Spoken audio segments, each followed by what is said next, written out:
j'ai envie de faire un cactus. Un cactus. Ok, on va faire un cactus. On va faire un cactus souvent à 3 bras. Vous voyez, on va mettre un pot. Tout simplement. Bon, là, c'est le cactus. Ok. Donc là, pour le cactus, on se dit, bah, ok, mais comment je vais faire le cactus? Donc on a l'idée.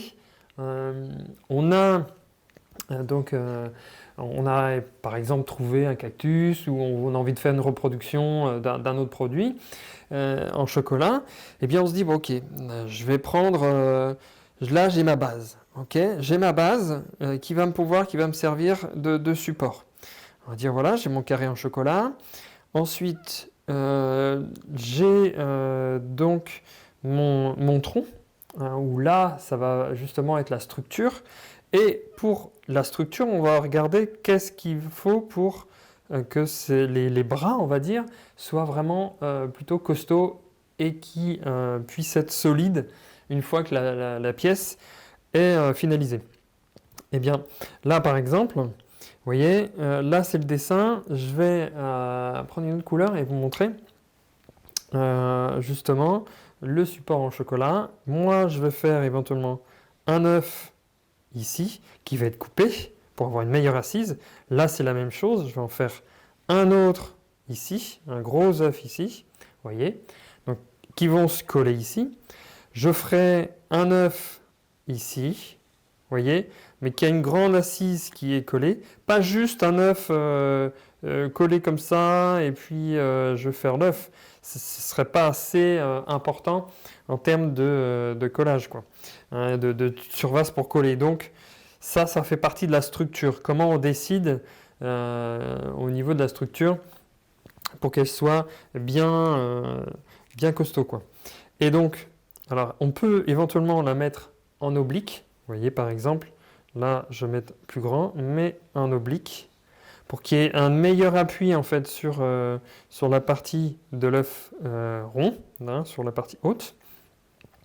Et c'est donc là, ce qui est important, vu que c'est un peu écarté, bon, je vous invite à faire très attention en termes de poids, hein. Vous pouvez éventuellement renforcer à l'intérieur par une tige à l'intérieur une tige chocolat. Si vraiment ça bouge beaucoup, etc., ça peut être juste un petit rond un petit peu plus fort.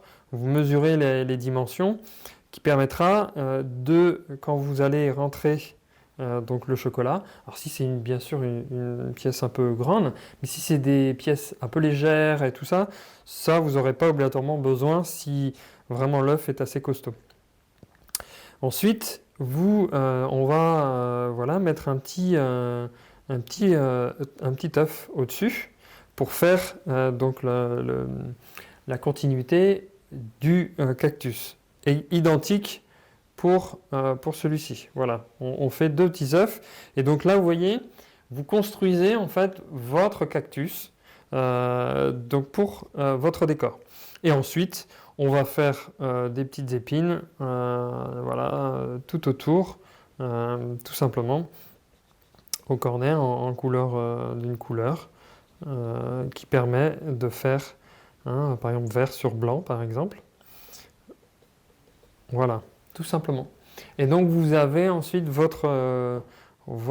comment dirais-je, votre décor une fois terminé. Et c'est pour ça qu'il est important de le réaliser d'abord sur un support, par écrit, pour que vous ayez ce que vous avez dans la tête. En fait, vous dites, ah tiens, là, il faudrait que je renforce cette partie-là parce que je ne l'avais pas prévu.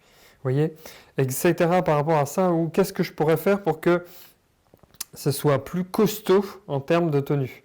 Là, quand c'est léger, ça peut tenir, mais quand c'est des parties qui sont lourdes, vous voyez bien par rapport à la force, hein, même si le chocolat, il y a beaucoup de chocolat qui est tenu, au bout d'un moment, c'est une partie qui va tomber. Hein, donc on peut faire éventuellement la même chose en termes de juste un morceau pour tenir, ce qui permettra de croiser, d'avoir une pièce plus forte. Alors je dis bien ça, c'est vraiment quand ça commence à être une pièce assez importante en termes de taille et surtout de poids que vous souhaitez mettre sur les côtés. Et là, on peut éventuellement faire un petit décor avec une feuille, une fleur, pardon, une fleur cactus. Et parce que celle-ci est sur le support, vraiment sur la structure. Donc ça vous permet vraiment d'avoir une assise de la pièce. Et moi, ce que j'aime bien, c'est vraiment quand vous avez une pièce que vous pouvez transporter facilement, soulever, eh bien, c'est extraordinaire enfin, c'est extraordinaire, ça permet vraiment de pouvoir l'amener partout. C'est souvent ça qu'on utilise. Après, sur des pièces artistiques, sur des pièces de décor uniques, ou vous les mettez en vitrine, vous voulez faire autre chose, ou quelque chose de spécifique, vous n'avez pas besoin de la déplacer, ou très occasionnel, vous pouvez vous permettre de faire quelque chose de plus fragile et de plus risqué pour la mise en place. Mais en tout cas, moi là, dans cet exercice, je veux vraiment vous donner les bases pour que vous puissiez comprendre comment ça fonctionne au niveau d'une pièce artistique. Voilà pour cette superbe vidéo concernant le support, comment on réfléchit et comment on structure son dessin pour sa pièce en chocolat.